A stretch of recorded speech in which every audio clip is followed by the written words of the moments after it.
ফিরে এলাম বিরতির পর। সিকিমে ফের ধস, মৃত্যু অন্তত 4 জনের, আহত আরও বেশ কয়েকজন। উদ্ধার কাজে এসএসবি ও পুলিশ, মৃতদের পরিচয় এখনো জানা যায়নি। সিকিমে ফের ভূমিধস। পশ্চিম সিকিমে রিম্বি এলাকায় ইয়াংথাং ধসের কারণে অন্তত 4 জনের মৃত্যু হয়েছে। নিখোঁজ হয়েছে এখনো কয়েকজন। তাদের খোঁজে তল্লাশি অভিযান শুরু করেছে উদ্ধার কার্যকারীরা। স্থানীয় সূত্রে খবর, ধসটি উপর দিক থেকে নেমে এসে একটি বাড়িকে কাদা, মাটি এবং পাথরে ঢেকে দেয়। বাড়ির ভিতরে আটকে থাকে পরিবারের সদস্যরা। জানা গিয়েছে শুক্রবার ভোরে ইয়াংথাংয়ে ধস নামে। স্থানীয় পুলিশ সুপার গেইজিং শেরিং শেরপা জানান, ধসের কারণে ঘটনাস্থলে 3 জনের মৃত্যু হয়েছে। খবর পেয়ে ঘটনাস্থলে পৌঁছান পুলিশ এবং সশস্ত্র সীমান্ত বলের সদস্যরা। উদ্ধার কাজে হাত লাগান স্থানীয়রা। ঘটনাস্থল থেকে গুরুতর আহত অবস্থায় ওই 2 মহিলাকে উদ্ধার করে হাসপাতালে পাঠানো হয়। চিকিৎসাধীন অবস্থায় তাদের মধ্যে একজনের মৃত্যু হয়েছে, অপরজনের অবস্থা আশঙ্কাজনক। পুলিশ সুপারের কথায়, পাহাড়ি দুর্গম এলাকা ও প্রতিকূল আবহাওয়ার কারণে বারবার উদ্ধার কার্যে ব্যাঘাত ঘটছে। পশ্চিম সিকিমে টানা বৃষ্টি চলছে। অতিবৃষ্টির ফলে দুর্ঘটনাটি ঘটেছে। বৃষ্টির কারণে হিউম নদী প্লাবিত হয়ে গিয়েছে, ফলে দুর্ঘটনাস্থল সাময়িকভাবে বিচ্ছিন্ন হয়ে পড়েছে। উদ্ধারকারী দল নদীর ওপর একটি অস্থায়ী কঠোর সেতু তৈরি করেছে। মৃতদের পরিচয় এখনো জানা যায়নি। ধসের কারণে বিগত 2-3 মাসের মধ্যে বেশ কয়েকবার বন্ধ হয়েছে 10 নম্বর জাতীয় সড়ক। 10 নম্বর জাতীয় সড়ক শিলিগুড়ি থেকে সিকিমে পৌঁছানোর প্রধানতম রাস্তা, ফলে ওই সড়কে সিকিমের লাইফলাইন বলা হয়ে থাকে।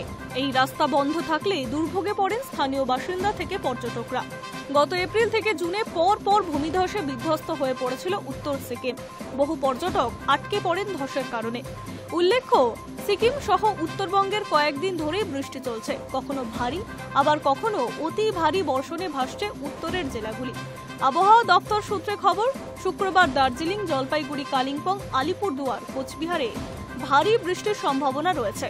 সঙ্গে বইতে পারে দমকা ঝোড়ো হাওয়া। আগামী বুধবার পর্যন্ত উত্তরবঙ্গে ঝড় বৃষ্টির সম্ভাবনা রয়েছে বলে হাওয়া অফিস সূত্রে খবর।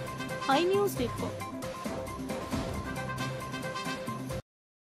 বিবাহ বহির্ভূত সম্পর্কের অভিযোগে উড়িষ্যার এক শিক্ষিকার সঙ্গে মধ্যযুগীয় বর্বরতা। প্রেমিকের সঙ্গে মহিলাকে হাতে নাতে ধরলেন তার স্বামী। এরপর চলল জুতো পেটা, এমনকি নগ্ন করে যুগলকে প্রকাশ্যে রাস্তায় ঘোরানো হয়। সে ভিডিও সোশ্যাল মিডিয়ায় ব্যাপক ভাইরাল হয়েছে। বিবাহ বহির্ভূত সম্পর্কের অভিযোগে উড়িষ্যার এক শিক্ষিকার সঙ্গে মধ্যযুগীয় বর্বরতা। প্রেমিকের সঙ্গে মহিলাকে হাতে নাতে ধরলেন তার স্বামী। এরপর চলল জুতো পেটা, এমনকি নগ্ন করে যুগলকে প্রকাশ্যে রাস্তায় ঘোরানো হয়েছে। সেই ভিডিও সোশ্যাল মিডিয়ায় ব্যাপক ভাইরাল হয়েছে। পুলিশ সূত্রে জানা গিয়েছে, বহুদিন ধরে অভিযুক্ত শিক্ষিকার দাম্পত্য জীবনে সমস্যা চলছিল। স্বামীর থেকে আলাদা পুরীর নিমাপদা এলাকায় এক বাড়িতে ভাড়া থাকতেন তিনি। গত মঙ্গলবার তার স্বামী, যিনি কলেজের একজন অধ্যাপক, তার কয়েকজন বন্ধুর সঙ্গে স্ত্রীর বাড়িতে জোর করে ঢুকে পড়েন। অভিযোগ, ঘরে ঢুকতেই স্ত্রীকে আপত্তিকর অবস্থায় তার প্রেমিকের সঙ্গে দেখতে পান। এরপরেই তাদের টেনে হিচড়ে বাইরে বের করে আনা হয়। সোশ্যাল মিডিয়ায় ভাইরাল হওয়া ভিডিওতে দেখা যাচ্ছে অভিযুক্ত স্বামী তাকে বাড়ি থেকে টেনে বের করে মারধর করছেন। চটি দিয়ে মালা পরিয়ে রাস্তায় বেঁধে নিয়ে যাওয়া হচ্ছে। একইভাবে ওই পুরুষ সঙ্গীকেও জামা কেটে অন্তর্বাসে নামিয়ে আনা হয়। পরিস্থিতি অতিরিক্ত উত্তপ্ত হয়ে ওঠে। অভিযোগ, ওই দম্পতিকে নগ্ন করে থানা পর্যন্ত হাঁটতে বাধ্য করা হয়। পুলিশ খবর পেয়ে ঘটনাস্থলে গিয়ে হস্তক্ষেপ করে। স্বামী ও তার এক সহযোগীকে গ্রেফতার করা হয়েছে। তাদের বিরুদ্ধে মহিলাকে হেনস্থা ও মারধরের অভিযোগ আনা হয়েছে। এই ঘটনা তদন্ত করছে পুলিশ। Hi news network. অগ্নিগর্ভ নেপালে এবার মৃত্যু হলো এক ভারতীয়র। জানা গিয়েছে, পশুপতিনাথ মন্দির দর্শন করতে নেপালে গিয়েছিলেন রাজেশ দেবী। কিন্তু কাঠমান্ডুর যে 5 তারা হোটেলে তিনি ছিলেন, সেই হোটেলে আগুন ধরিয়ে দেয় জেনজির বিদ্রোহীরা। পালাতে গিয়ে 5 তলা থেকে লাফ দেন রাজেশ। তাকে হাসপাতালে ভর্তি করা হয় গুরুতর অবস্থায়। চিকিৎসা চলাকালীনই রাজেশের মৃত্যু হয়েছে বলে পরিবার সূত্রে খবর। অগ্নিগর্ভ নেপালে এবার মৃত্যু হলো এক ভারতীয়। জানা গিয়েছে, পশুপতিনাথ মন্দির দর্শন করতে নেপালে গিয়েছিলেন রাজেশ দেবী। কিন্তু কাঠমান্ডুর যে 5 তারা হোটেলে তিনি ছিলেন সেই হোটেলেই আগুন ধরিয়ে দেয় জেনজি বিদ্রোহীরা। পালাতে গিয়ে 5 তলা থেকে লাফ দেন রাজেশ। তাকে হাসপাতালে ভর্তি করা হয় গুরুতর অবস্থায়। চিকিৎসা চলাকালীন রাজেশের মৃত্যু হয়েছে বলে পরিবার সূত্রে খবর। জানা গিয়েছে উত্তরপ্রদেশের গাজিয়াবাদের বাসিন্দা রামবীর সিং গোলা এবং তার স্ত্রী রাজেশ গত 7 সেপ্টেম্বর কাঠমান্ডুতে গিয়েছিলেন। কিন্তু 9 সেপ্টেম্বর থেকে অগ্নিগর্ভ হয়ে ওঠে নেপালের জেনজির প্রতিবাদ। অন্যান্য বহু হোটেলের মতো রাজেশেরও হোটেলে আগুন ধরিয়ে দেয় ওই জেনজিরা। প্রাণ বাঁচাতে জানলার কাঁচ ভেঙে লাফ দিয়ে নিচে পড়েন।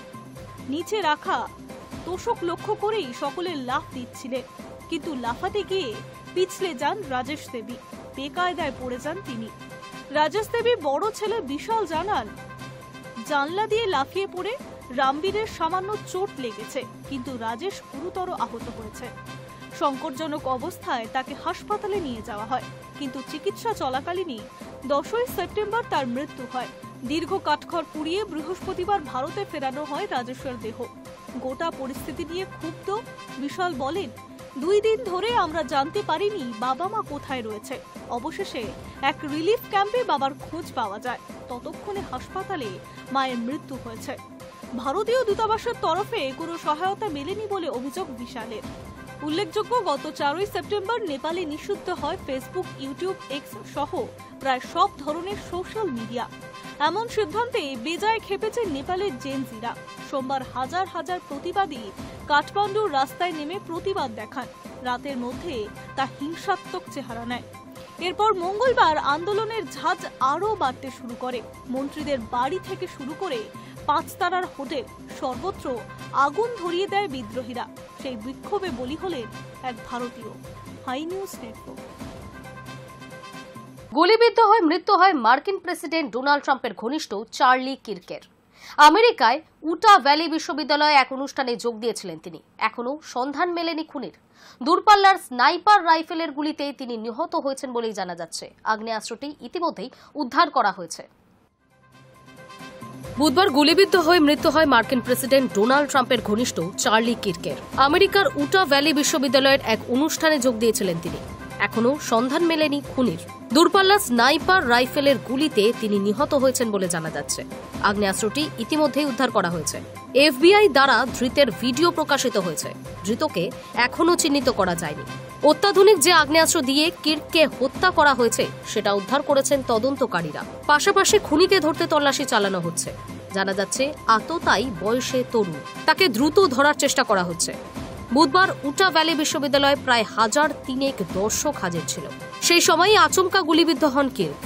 দ্রুত তাকে হাসপাতালে নিয়ে যাওয়া হয়। সেখানে চিকিৎসকরা তাকে মৃত বলে ঘোষণা করেন।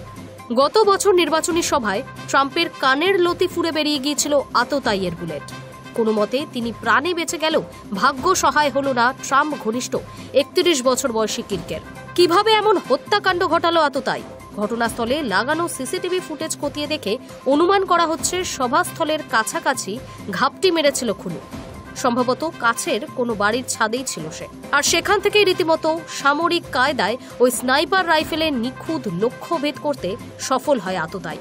মনে করা হচ্ছে রীতিমতো প্রশিক্ষণ নিয়েই নেমেছিল সে। অন্যথায় ওই দূরত্ব থেকে এমন নিশানায় লক্ষ্যভেদ করা সম্ভব হতো না। ট্রাম্পের অন্যতম সহযোগী ছিলেন কির্ক।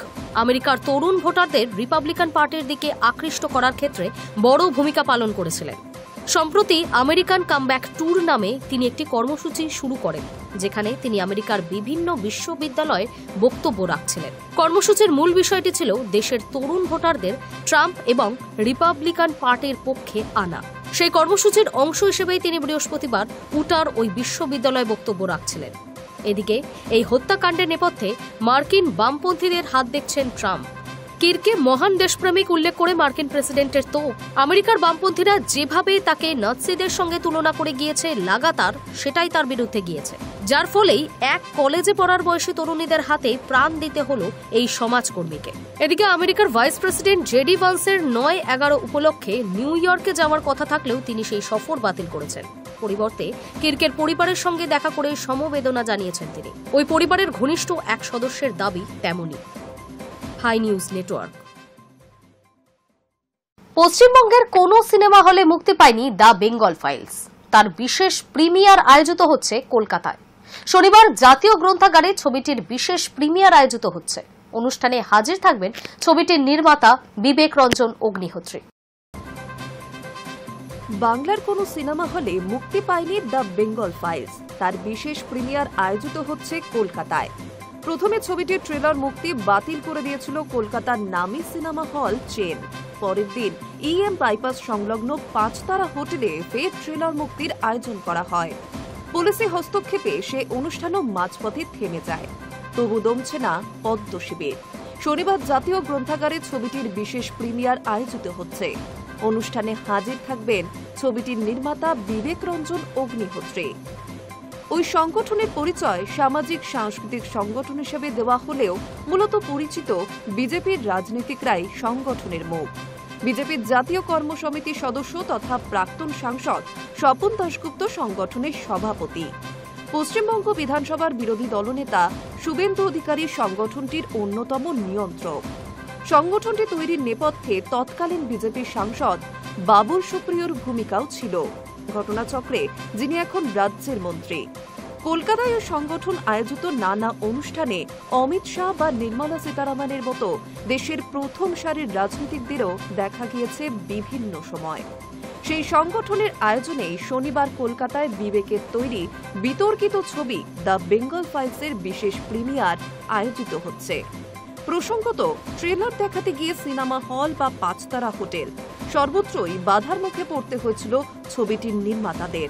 তাই এবারের অনুষ্ঠানের আয়োজন করা হয়েছে কেন্দ্রীয় সরকারের নিয়ন্ত্রণাধীন চৌহদ্দিতে। জাতীয় গ্রন্থাগারের শ্যামাপ্রসাদ মুখোপাধ্যায় ভাষা ভবন প্রেক্ষাগৃহে শনিবার বিকেল 4টে নাগাদ ছবিটির প্রদর্শন শুরু হওয়ার কথা।